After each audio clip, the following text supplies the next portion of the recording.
Sea Candy is a fashion line of MLB clothing designed specifically for kids. It features all 30 clubs in a wide variety of styles. How excited were you just to play in this event with the Delta Open? It's fun. Every time I'm a part of anything that Delta does, I'm always excited for it. I'm here at the Ritzy Canine where dogs are getting the VIP treatment. So, Pierogi, why is this the next big thing? Is this relaxing? How often do you get your nails done? Well, as you guys can see, she's just a little camera shy. This is your last year and you've accomplished so much in your career. What's the one thing that you want fans to remember about you? Hopefully that we won this year. Sounds good, Captain. Thank you so much. I heard you may be looking for backup singers, and I've been in the shower practicing. So when can I get? Can you sing? You look like you might be able to sing a little. I can sing a little. Let me hear. H-I-J-K-L-M-N-O-P. Sound good. Okay, well, thank you. You sound better than a lot of stuff that's on the radio, and that's the truth. Robinson Cano has been one of the best hitters in baseball ever since he came into the league, and is still proving that to be true. So who did it in 2005? Well, it was a 22-year-old rookie named Robinson Cano. Hey fans, it's time to give away a Yankees Magazine subscription. Here's Gary with more. All right, thanks a lot, Derek. I'm here with Adam and Matthew, who just won a subscription to Yankees Magazine for an entire year. Here you go. So you know about ebooks. Before that was the audiobook, and now there's the video book.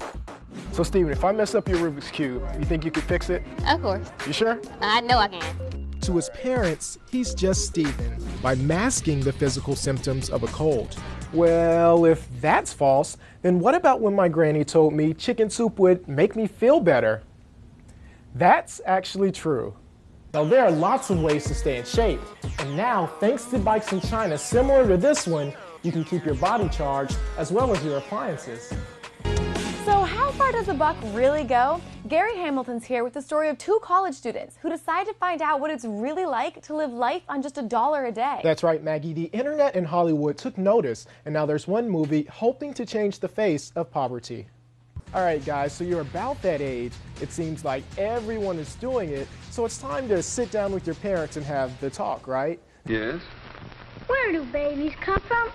No, not that talk. The talk about getting your first car. If I could be personal, Absolutely. If you guys don't mind if I'm personal, you know, I can remember a couple of years ago, I found myself like listening to your music. I had No More Rain on repeat, you know, and that second verse, you say you want to live until you I shall give, you know, all the space that you requested. I hope you don't live to regret it. You know, that's so powerful.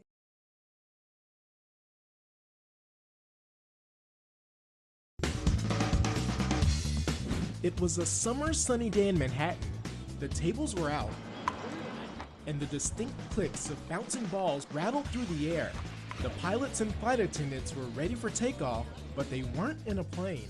So, aside from the gorgeous weather, what brought all these New Yorkers to Madison Square Park? Celebrating the 2013 U.S. Open, Delta Airlines held the Delta Open, featuring top-tier athletes like Iman Shumpert, Henrik Lundqvist, and the Yankees' own Brett Gardner, facing the #1 woman in the world, Serena Williams, in a little game of table tennis. Delta hosted a day-long table tennis event for the public. How excited were you just to play in this event with the Delta Open? It's fun. Every time I'm a part of anything that Delta does, I'm always excited for it, and it's a great time and a great opportunity for me as well. No, it's cool. You know, it's definitely something when I found out about it, I wanted to be a part of and come out here and support Serena and wish her luck next week. It was all fun and games until the main event began. Serena was ready to face her challengers. Brett was the toughest. I was like, okay, I do not like playing against Brett. It was definitely the toughest today. You know, he got the serious look when he plays. You know, he got the serious look. So it's hard to like sort of try and make him laugh or distract him. Then he wore shades. The mean guy when he's playing tennis, man. But it was fun. He was tough. He was probably one of the better players out there today. I just said to a few guys here, playing ping pong outside it's a challenge. And while the goaltender for the Blue Shirts battled the outfielder from the Pinstripes, there's a good chance these athletes could run into each other soon on Brett's stomping ground when Yankee Stadium hosts the NHL's Winter Classic in January. Of course, Yankee Stadium hosts sporting events of all kinds, including international soccer and college football. But could tennis ever be played at the Cathedral? Yankee Stadium hosts lots of different events. Now, how exciting do you think it would be if you were able to play in Yankee Stadium one day? I mean, that football. Oh my God, that would be crazy to play in Yankee Stadium. Although Brett was regarded as the toughest opponent in the table tennis tournament, he still ended up losing to the #1 women's tennis player in the world. Serena was the ref, by the way. However, despite the tough competition during this tournament, one high-flying New York Knick isn't worried about Serena at the US Open. And he had a pretty funny reason. I expect her to win. Plain and simple. If she could beat me, she could beat anybody in the Open.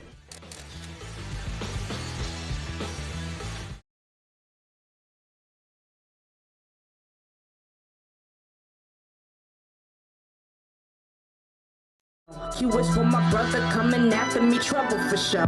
It's a little after midnight, and while most people are sound asleep, Grammy Award-winning producer Ninth Wonder is hard at work with his artist Rhapsody. Ninth is one of the most influential and sought-after producers in rap and R&B music. So I used to listen to these beats all the time and write to them. But it's not just his music that has young people hanging on his every sound. You're talking to a guy who didn't think in a million years that they will be working with Jay-Z. This is a classroom, but Ninth is not a student. He co-teaches the Sampling Soul class at Duke University. Music is just a small part of the class. Today, they discuss the impact of Jay-Z, not as a rapper, but as a $450 million entrepreneur. When I first saw this class during registration period, I thought it was really interesting. I'm a biomedical engineering student, so most of my classes have been science-based classes, and I thought this class would be a great exploration. And they explored hands-on today by helping Ninth make a beat that could be used for musicians Common or Jill Scott.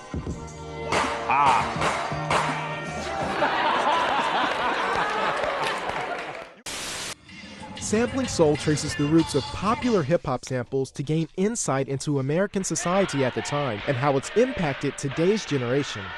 Music has played a major part in African-American culture, dating back to the days when slaves used music to relay hidden messages to each other, as well as encourage one another. Even the civil rights movement is sometimes viewed through some of soul music's most popular songs. And while Duke has a predominantly white student body, this class attracts more than just the hip-hop fans or black students. There seems to be this notion that African-American studies is simply for African-American history, and that African-American history itself is just a black thing, but it's really American history in its core. One day, Ninth hopes his computer will hold just as many lesson plans as it does beats. I want this to be my job, to make sure that one day it is a PhD in this. So what do you as a college professor want students to get out of your teaching? We're not only talking about music, we're talking about life in the class. This is an entrepreneur class. This is a dreamer class. This is a you can be anything you want to be class. Gary Hamilton, CBSNews.com.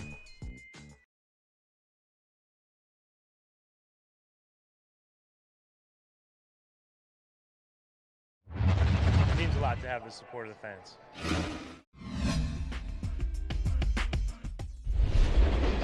It was a sunny spring day in the Bronx, and the weather couldn't have been more perfect for these Yankees fans who had been standing in line since the crack of dawn. The game against the Seattle Mariners didn't start for hours. Hi. So what brought them to the Cathedral so early? Meeting the players, hopefully shaking Derek Jeter's hands, saying hi to Tanaka. I'm looking forward to this day. I mean, beautiful weather. I mean, you can't ask for anything better. Today was Photo Day presented by Canon, a chance for some Yankees faithfuls to meet and greet some of their favorite pinstripe players. My favorite Yankees is Jacoby Ellsbury. Jacoby Ellsbury, and you're named, you got the same name as him. I like Tanaka, Sabathia. And while lots of players were named, there was one who every single person here came to pay homage to in person. Most likely, the last time they'll get the chance. Derek Jeter. Derek Jeter. Derek Jeter. Derek Jeter. Oh, I love all. I mean, it's Derek's last year, so obviously him. Before the start of the season, the captain announced 2014 would be his final year. So fans came out to say thank you in person to one of the greatest to ever put on the pinstripes. Now, so many people are here to see you guys today. How does that make you feel? We have the greatest fans. They come here and they support us year in and year out, so it's fun for us. I know we can't obviously talk to everyone or spend as much time with everyone like we'd like to because we have to get ready for a game, but it means a lot to have the support of the fans. As fans fist bumped and took photos with players, some reminisced about their favorite Yankee memories. One of my favorite moments was at the ALCS when Aaron Boone was coming out to bat and I was in the ladies' room and they were announcing his name, and I was fixing my lipstick and I dropped all my makeup and I scooped it up and ran down the steps and got into my seat and crack. It was amazing. That might send the Yankees to the World Series. Boone, a hero in Game 7.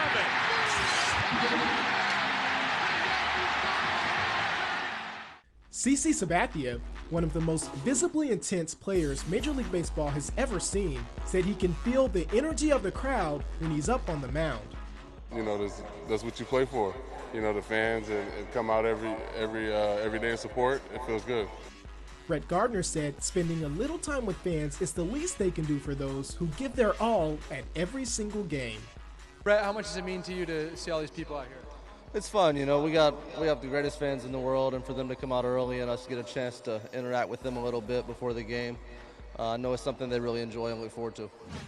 Although the season has just begun and there's a long road ahead, it was fitting that the captain spent the most time with these fans, a symbolic thank you to those who've been as special to him as he's been to them.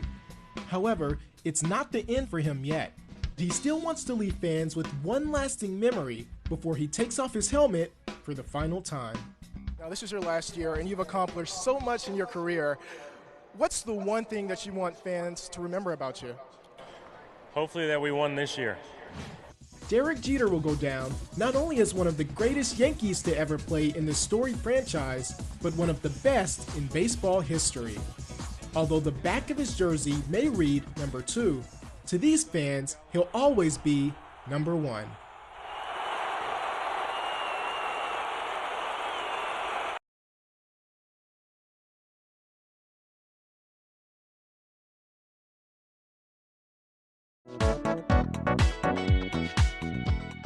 The DJ was rocking, photographers were snapping, and the models were ready as they walked the green carpet.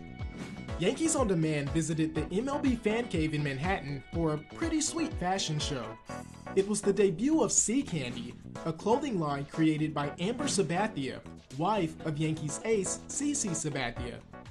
Sea Candy is a fashion line of MLB clothing designed specifically for kids. It features all 30 clubs and a wide variety of styles. The idea was sparked when she had trouble finding a wide variety of MLB-inspired clothing for her children. I have 4 kids, and I kept going into the team store. CC's been playing for almost, I think, 13 years now, and I kept finding that pink and blue and nothing else. And I said, my kids want to wear more than just pink and blue. A couple of years later, Sea Candy was born.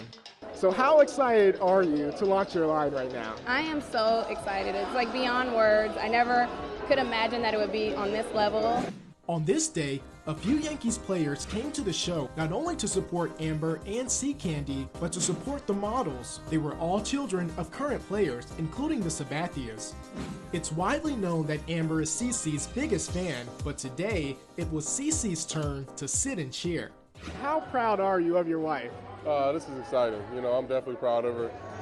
She's put this all together by herself, her idea, and it looks great, so I'm excited.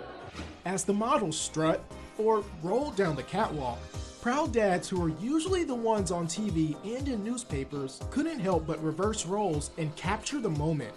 The Yankees organization is often referred to as a family, and this was definitely a family affair. I really have to thank the Yankee guys today. You guys proved that how important family is to you, that you're here today after getting in at 5:30. It's like Brett Gardner were happy their families could be a part of the launch of Sea Candy. I think it's a great idea. I know it's something that Amber's really, really excited about, and we're excited about being a part of it. Her superstar husband has always been known for his style, especially his love of the basketball-turned-fashion staple Michael Jordan shoes, which he wears as cleats on the field. So if you're wondering if he'll start designing clothes for Sea Candy, Not right now. You know, I'll definitely just stick to my little, you know, Jordans and T-shirts and stuff. But, you know, we'll see maybe.